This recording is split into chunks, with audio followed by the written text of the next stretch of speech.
Hello दगड़ियों। तो आज का हमारा टॉपिक रहेगा एक समान विद्युत क्षेत्र में विद्युत द्विध्रुव पर लगने वाला बल आघूर्ण। तो अगर आपको याद हो, हमने पिछली क्लास में विद्युत द्विध्रुव के बारे में पढ़ा था और हमने ये सीखा था कि जो विद्युत द्विध्रुव आघूर्ण है, विद्युत द्विध्रुव आघूर्ण, उसको हम डिनोट करते थे P से, और P का फॉर्मूला आता था हमारे पास Q इंटू 2L। ठीक है, तो ये हम अपनी पिछली क्लास में देख चुके हैं। साथ में हमने ये भी पढ़ा था कि विद्युत द्विध्रुव आघूर्ण की जो दिशा होती है, दिशा हमेशा होती है नेगेटिव आवेश से पॉजिटिव आवेश की तरफ। ठीक है, तो ये हम अपनी पिछली क्लासेस में देख चुके हैं। अब हम आगे बढ़ते हैं। तो हमें ये देखना, देखो, एक समान विद्युत क्षेत्र में अगर हम किसी विद्युत द्विध्रुव को रख दें, विद्युत द्विध्रुव में एक माइनस क्यू चार्ज होगा, एक प्लस क्यू चार्ज होगा, तो उस पर कितना बल आघूर्ण लगेगा। तो आपने 11वीं कक्षा में ये पढ़ा होगा कि जो बल आघूर्ण होता है, इस बल आघूर्ण को हम डिनोट करते हैं इस सिंबल से, बोलते हैं टाउ। और इसका फॉर्मूला अगर आपको याद आ रहा हो तो हम पढ़ते थे लंबवत दूरी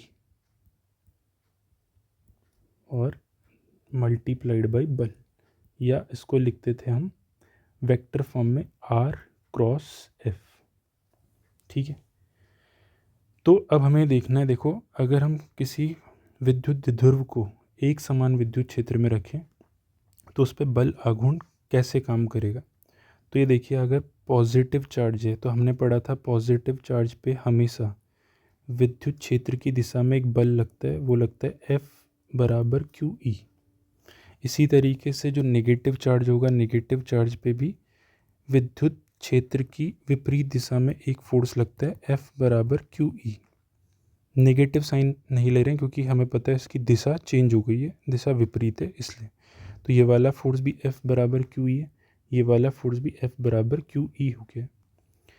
लेकिन अब देखने वाली बात ये कि हमें अगर बल आघूर्ण निकालना है तो बल आघूर्ण निकालने के लिए हमें चाहिए होगी लंबवत दूरी। और यहाँ से यहाँ तक की अगर आप देखो, दोनों चार्जेस के बीच की दूरी वो ये वाली दूरी L है, और यहाँ से यहाँ तक की भी दूरी क्या हो गई, L।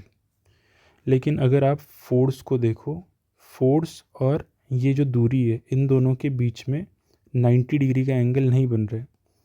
और बल आघूर्ण तभी लगता है जब यहाँ पे क्या होगा, जो एंगल होना चाहिए वो कितना होना चाहिए, 90 डिग्री होना चाहिए। लंबवत दूरी चाहिए अपने को। और आपको देखने से पता भी चल रहा होगा, देखो, एक फोर्स इधर लग रहा है और एक फोर्स लग रहा है इधर। तो अगर दो विपरीत दिशा में फोर्स लग रहे हैं और दोनों का हम बोलते हैं कि line of action, line of action का मतलब होता है दोनों अलग अलग लाइन के अबाउट क्या कर रहे हैं, फोर्स लग रहे हैं। अगर ये वाला फोर्स इस लाइन के अबाउट लग रहा है, ये इस लाइन के अबाउट लग रहा है, इसका मतलब दोनों का लाइन ऑफ एक्शन अलग अलग है। तो आप सोच के देखो, ये इसको घुमाना स्टार्ट कर देगा, ये F बराबर QE फोर्स इसको इस वाली दिशा में घुमाने की कोशिश करेगा, और F बराबर QE नेगेटिव चार्ज को इस दिशा में घुमाने की कोशिश करेगा। तो अगर हम देखें तो ये घड़ी की दिशा में घूमना स्टार्ट हो जाएगा। ठीक है, तो अब हमें देखना है कि देखो, इतना तो हमें पता लग गया कि बल आघूर्ण इस पर लगेगा, लेकिन इस बल आघूर्ण की जो वैल्यू होगी वो कैसे निकालनी है उसको समझते हैं। तो देखिए, बल आघूर्ण अगर मेरे को देखना है तो बल आघूर्ण के लिए पहली बात तो हमें चाहिए फोर्स, जो कि हमारे पास है QE, लेकिन साथ में चाहिए होगी हमें लंबवत दूरी। अब ये जो लंबवत दूरी है ये हमें कैसे मिलेगी, उसके लिए हम एक काम करते हैं।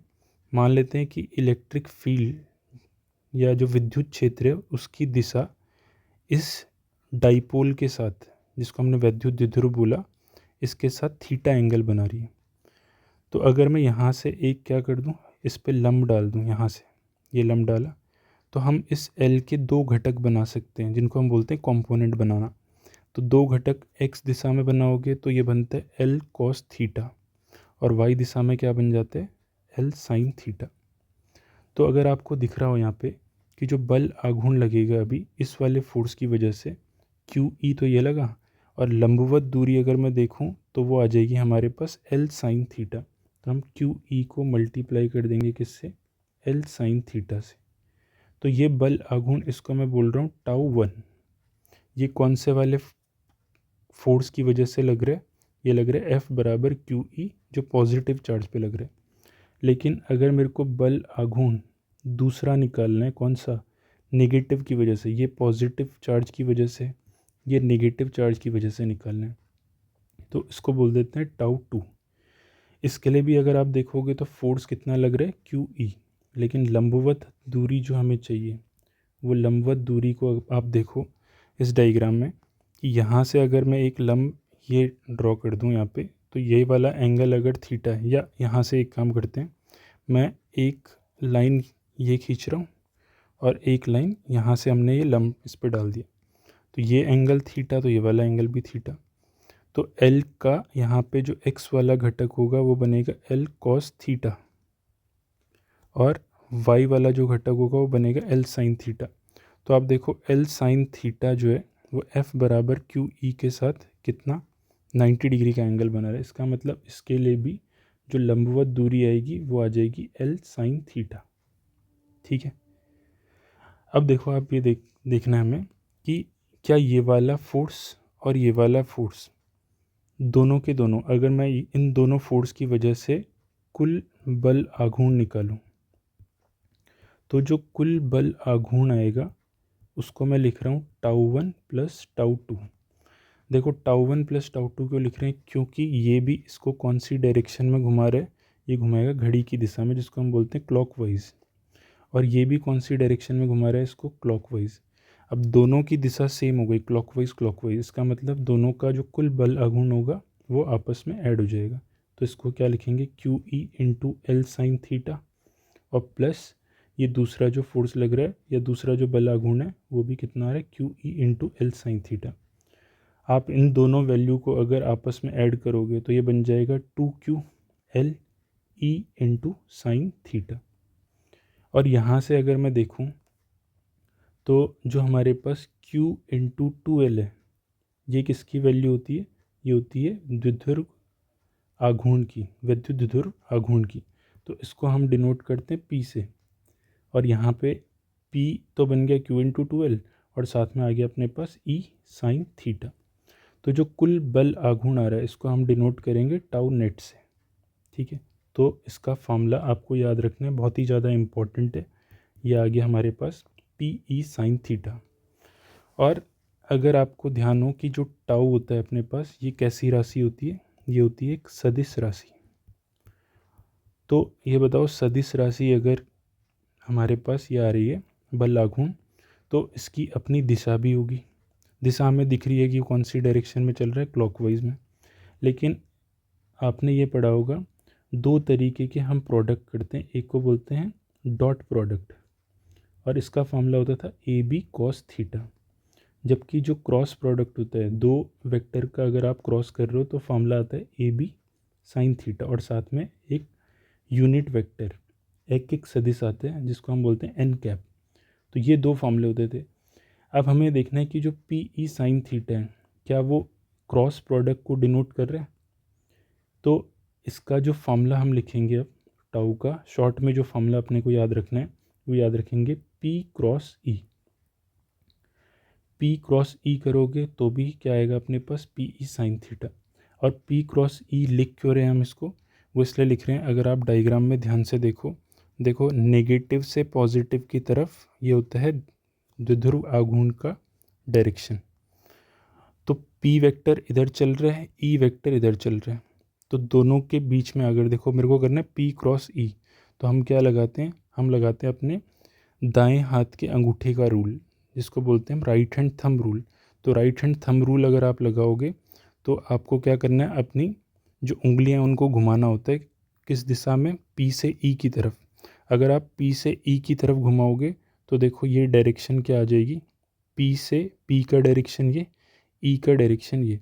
तो इसका मतलब जब पी से ई की तरफ आओगे तो आपका जो अंगूठा है वो तो जाएगा नीचे की तरफ, लेकिन जो आपकी उंगलियां घूमेंगी वो कौन सी दिशा में घूम रही हैं, वो घूम रही है क्लॉकवाइज डायरेक्शन में। और हमने देखा यहाँ पे जो अपने पास कुल बल आघूर्ण आ रहा है वो भी क्लॉकवाइज डायरेक्शन में, यानी कि घड़ी की दिशा में, ये भी घड़ी की दिशा में, तो ये भी क्या आना चाहिए आपके पास, घड़ी की दिशा में आना चाहिए। इसीलिए हमने इसका फॉर्मूला क्या लिख दिया, टॉर्क या बल आघूर्ण, जो कुल बल आघूर्ण है टाउ, उसकी वैल्यू आ गई P क्रॉस E। ठीक है, तो उम्मीद है आपको ये समझ में आया होगा। अब इसी में आपको कुछ केस याद रखने। देखो फॉर्मूला तो हमारे पास बन के आ गया कि टाउ का फॉर्मूला है PE साइन थीटा। ठीक है, अब इसको हम क्या कर रहे हैं, इसमें दो केस बनाते हैं। मान लीजिए हमें चाहिए अधिकतम बल आघूर्ण, ठीक है, और दूसरा हम देख रहे हैं न्यूनतम बल आघूर्ण। तो अधिकतम बल आघूर्ण का मतलब हो गया, इसको हम डिनोट करेंगे टाउ मैक्स से और इसको डिनोट करेंगे टाउ मिनिमम से। तो अधिकतम बल आघूर्ण देखो तब मिलेगा क्योंकि अगर मैं थीटा की वैल्यू को 90 रख दूं, तो थीटा 90 होगा तो बोलो साइन 90 की वैल्यू कितनी आ जाएगी, 1। और साइन 90 की जो मैक्सिमम वैल्यू होती है, अधिकतम वैल्यू, वो कितनी होती है, 1। इसका मतलब टाउ इज़ इक्वल टू आ जाएगा PE। यही हमारे पास क्या हो गया, अधिकतम बल आघूर्ण। और इस केस में अगर आप इलेक्ट्रिक फील्ड लाइंस बनाओ, विद्युत क्षेत्र रेखाएं अगर मैं देखूं तो वो इस दिशा में, तो आपका जो डाइपोल है वो कुछ इस दिशा में, -Q + Q, तो इस पे लगेगा फोर्स इधर QE और इस पे फोर्स लगेगा इधर QE। लेकिन इस टाइम पे जो बल आघूर्ण आएगा वो कैसा आएगा, अधिकतम, यानी कि मैक्सिमम बल आघूर्ण आने वाला है। ठीक है, अब आते हैं हम न्यूनतम बल आघूर्ण। देखो न्यूनतम वैल्यू कब आएगी अपने पास, उसके हमारे पास दो केस हैं। दो कौन कौन से केस बनेंगे, एक आएगा देखो theta is equal to 0 degree, अगर एंगल 0 हो जाए, और दूसरा एंगल अगर 180 हो जाए। तो अगर आप दोनों केस में देखोगे साइन 0 की वैल्यू भी कितनी आती है, साइन 0 की वैल्यू कितनी आती है, 0, और साइन 180 की वैल्यू भी कितनी आ जाती है, 0। लेकिन थीटा इज इक्वल टू 0 का मतलब क्या हो गया, देखो अगर हम ये विद्युत क्षेत्र रेखाएं बनाए, ये नेगेटिव था और ये था आपके पास पॉजिटिव चार्ज।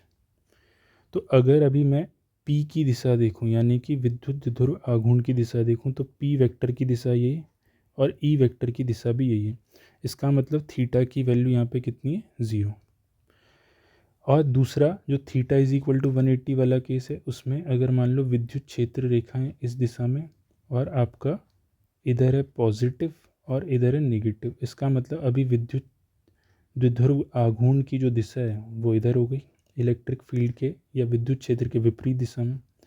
तो ये विपरीत दिशा में, लेकिन इलेक्ट्रिक फील्ड इस वाली दिशा में। तो इसको हम क्या बोलेंगे कि हमारे पास जो थीटा की वैल्यू वो कितनी आ रही है, 180 डिग्री। अब ध्यान से आपको एक चीज़ याद रखनी है, बहुत ही इम्पॉर्टेंट है, कि जो थीटा इज इक्वल टू 0 वाला केस है, इसको बोलते हैं हम स्थायी साम्यावस्था। ठीक है, जबकि जो थीटा इज इक्वल टू 180 वाला केस है, इसको बोलते हैं हम अस्थायी साम्यावस्था। अब ऐसा क्यों बोलते हैं वो आपको समझना है। देखिए, अगर देखो आप नेगेटिव चार्ज और पॉजिटिव चार्ज को मान लो मैंने घुमा के ऐसे रख दिया, पॉजिटिव चार्ज इधर लेके आ गए, या मैं दूसरे इसका यूज़ करता हूँ, मान लो पॉजिटिव चार्ज इधर आ गया और नेगेटिव चार्ज ये आया। तो अब आप देखो पॉजिटिव चार्ज पे फोर्स लगेगा इधर QE। मान लो हमने इसकी जो अपनी एक्चुअल पोजीशन थी, उस पोजीशन से हमने इसको डिस्टर्ब कर दिया, और डिस्टर्ब करके कहाँ पे लेके आ गए, इस पोजीशन पे, और -Q पे फोर्स लगेगा इधर QE। तो अगर आप देखोगे कि अगर मैं इसको इस वाली पोजीशन पे लेके आऊँ तो ये वापस इसी पोजीशन पे आने की कोशिश करेगा। तो वो लौट के अगर अपनी उसी पोजीशन पे, उसी अवस्था में आ जाए जिस अवस्था में वो पहले था, ऐसी अवस्था को हम क्या बोलेंगे, स्थायी साम्यावस्था। लेकिन अगर आप दूसरा केस देखो, दूसरे केस में अगर मान लो मैं इसको डिस्टर्ब कर देता हूँ, ये आ गया नेगेटिव इधर और पॉजिटिव आ गया इधर, तो नेगेटिव पे चार्ज फोर्स किधर लगेगा, इधर विपरीत दिशा में। पॉजिटिव पे फोर्स किधर लगेगा, इस वाली दिशा में, ये विद्युत क्षेत्र की दिशा में। तो अगर आप देखोगे जब आपने डिस्टर्ब किया तो डिस्टर्ब करने के बाद ये फोर्स इसको इधर घुमाने की कोशिश करेगा, ये इधर घुमाने की कोशिश करेगा। इसका मतलब क्या ये अपनी जो एक्चुअल अवस्था थी उसमें वापस आ पाएगा? नहीं आ पाएगा। ये चला जाएगा कौन सी स्थायी साम्य अवस्था में, मतलब जिस अवस्था में ये था उस अवस्था में वापस नहीं आ पाया। इसी वजह से हम इसको क्या बोलते हैं? इसको बोलेंगे अस्थायी साम्यावस्था। ठीक है, साम्यावस्था का मतलब ये हो गया कि पॉजिटिव चार्ज पे जब ये इस पोजीशन पे था तो इस पे फोर्स लग रहा था क्यू ई इधर, और इस पे फोर्स लग रहा था क्यू ई। अब दोनों फोर्स एक दूसरे के विपरीत लग रहे हैं तो ये घूम ही नहीं पाएगा, इसीलिए हमने इसको क्या बोला? साम्यावस्था। इसी तरीके से यहाँ देखोगे तो पॉजिटिव चार्ज पे जो फोर्स लगेगा वो इधर लगेगा इस दिशा में क्यू ई, और नेगेटिव पे फोर्स लगेगा इधर।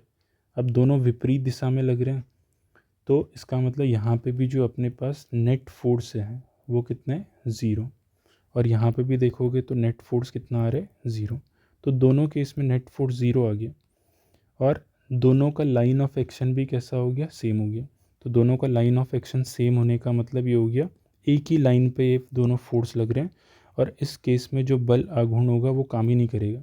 जबकि जो हमने पहले वाला केस देखा था, पहले वाले केस में हमने देखा था कि अगर आप ऐसे रखते हो द्विध्रुव आघूर्ण को, तो इस वाले केस में क्या होगा? विद्युत द्विध्रुव को ऐसे रखते हो तो इस पे फोर्स जो लग रहा है F बराबर क्यू ही, इधर और इधर, इन दोनों का लाइन ऑफ एक्शन अलग अलग है। अलग अलग होगा तो ये इसको घुमाएंगे, लेकिन जब लाइन ऑफ एक्शन सेम होते हैं तब ये एक दूसरे को नहीं घुमा पाएंगे। इसीलिए इन पे लगने वाला जो बल आघूर्ण है उसकी वैल्यू कितनी आएगी? वो ज़ीरो आ जाएगी दोनों केस में, theta is equal to zero पे भी और थीटा इज इक्वल टू 180 पे भी। ठीक है, तो उम्मीद है आपको ये समझ में आया होगा। लेकिन अगर आप अस्थायी साम्यावस्था में इसको डिस्टर्ब करने की कोशिश करोगे तो ये स्थायी साम्यावस्था में जाने की कोशिश करेगा। तो विद्युत द्विध्रुव हमेशा क्या करता है ना, अगर आप इसको इसकी पोजीशन से, अवस्था से हटाने की कोशिश करोगे तो ये हमेशा स्थायी साम्यावस्था में ही जाने की कोशिश करेगा।